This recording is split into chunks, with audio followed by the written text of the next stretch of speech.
से ये कदम उठाया गया, लेकिन भारत क्या कदम उठाता है ये देखना काफी अहम होगा। आगे बढ़ते हैं, बड़ी खबर, भारत पाकिस्तान सीमा पर संदिग्ध सुरंग मिलने से चौकसी बढ़ गई है। आपको बता दें कि सांबा सेक्टर में बीएसएफ का बड़ा एंटी टनलिंग ऑपरेशन शुरू हुआ है। घुसपैठ की आशंका के बीच युद्ध स्तर पर जांच जारी है। सुरंग नेटवर्क से जुड़े होने की संभावना इस वक्त एजेंसियां खंगाल रही है। तो जम्मू कश्मीर की खबर है, सांबा जिले में भारत पाकिस्तान अंतर्राष्ट्रीय सीमा पर सुरक्षा एजेंसियां हाई अलर्ट पर इस वक्त, क्योंकि सीमा के नजदीक एक संदिग्ध सुरंग जैसी संरचना मिली, जिसके बाद बॉर्डर सिक्योरिटी फोर्स यानी कि बीएसएफ ने बड़ा एंटी टनलिंग ऑपरेशन शुरू कर दिया है। खुफिया एजेंसियों से जो जानकारी मिल रही है उसके मुताबिक पाकिस्तान की ओर से घुसपैठ की संभावित कोशिशों की चेतावनी मिलने के बाद इस पूरे मामले को गंभीरता से लिया गया और वहां पर चौकसी बढ़ा दी गई है। अजय हमारे साथ बने हुए हैं। अजय, ये जो संरचना मिली है, जो सुरंग नुमा बताया जा रहा है, क्या इसे लेकर और जानकारी दी जा रही है सुरक्षा एजेंसियों के द्वारा? देखिए, दरअसल आपको बता दूं, जो जानकारी है उसके मुताबिक जो सांबा का जो इलाका पड़ता है, सांबा सेक्टर इंटरनेशनल बॉर्डर का इलाका, वहां पर बीएसएफ के जवानों को एक वहां पे कैविटी मिली थी, जिसके बाद वहां पर जब तलाशी अभियान चलाया गया तो कैविटी का मुख जो है वो और ज्यादा बढ़ता गया, सुरंगनामा जो है वो दिखने लगा।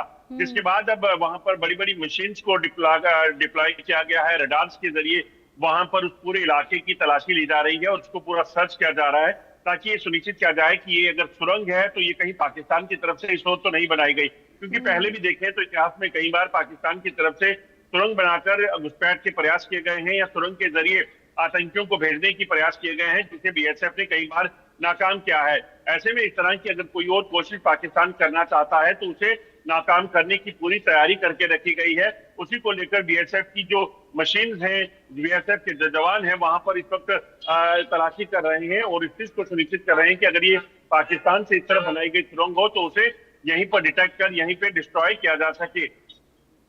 और अजय, सुरंग के बारे में क्या कोई जानकारी दी गई है? कितना पुराना ये सुरंग है, कितना लंबा ये सुरंग है? और जैसा कि देखिए, हो सकता है कि आतंकी गतिविधियां इसके जरिए करने की कोशिश हो, लेकिन अब इस सुरंग को लेकर और किस तरीके से जांच हो रही है? क्या और जानकारियां सामने आई है? देखिए, एक चीज बड़ी स्पष्ट है कि सुरंग मिलने के बाद पहले से जांच की जाएगी। अभी तक जो जानकारी है, लगभग 50 फीट से ज्यादा लंबी सुरंग जो है वो देखी गई है, मगर उसकी खुदाई के बाद ये स्पष्ट होगा कि आगे कहाँ जा रही है। क्योंकि कई बार होता है कि जो प्लेन इलाके हैं, बरसात के दिनों में यहाँ पे पानी की वजह से इस तरह की कैविटीज बन जाती हैं, मगर ये कुछ डिफरेंट सी थी, इसलिए बीएसएफ को इस पे जो है संदेह हुआ, जिसके बाद जो है इस पूरे इलाके को खुदाई करके इसको तलाशा जा रहा है कि क्या ये सुरंग बॉर्डर के दूसरी तरफ तो नहीं जा रही, तारबंदी के दूसरी तरफ तो नहीं जा रही। क्योंकि इसी इलाके में बात करें तो पहले भी पाकिस्तान की तरफ से सुरंग बनाने की कोशिशें की गई हैं, जिसे बीएसएफ ने नाकाम किया था। दरअसल हो क्या रहा है, पिछले कुछ समय से लगातार बॉर्डर पर बीएसएफ की चौकसी के चलते घुसपैठ नहीं हो पा रही, और इस घुसपैठ को रोकने की जो बीएसएफ की जो प्रक्रिया है या बीएसएफ की तैयारी है, उसमें ना पाकिस्तान कोई मदद दे पा रहा है। तो ऐसे में इसी तरह से सुरंग का इस्तेमाल करके आतंकियों को दाखिल कराने की प्रयास जो है वो पाकिस्तान कर सकता है। इसका पहले से इनपुट जो है वो सुरक्षा बलों के पास था। अब इस सुरंग के मिलने के बाद इस पूरे इलाके में तलाशी अभियान चलाया गया है और इस चीज को सुनिश्चित किया जा रहा है कि अगर यहाँ सुरंग है तो उसे ढूंढा जा सके और उसके बाद सुनिश्चित किया जाए कि ये पूरा इलाका सुरक्षित रहे। यानी कि देखिए, जो सुरक्षा एजेंसियां सीमाओं पर अब चौकसी बरत रही हैं और जो सेना की गतिविधियां बढ़ी हैं पहले के मुकाबले, इससे कह सकते हैं कि पाकिस्तान के अंदर हड़कंप है और यही वजह है कि हो सकता है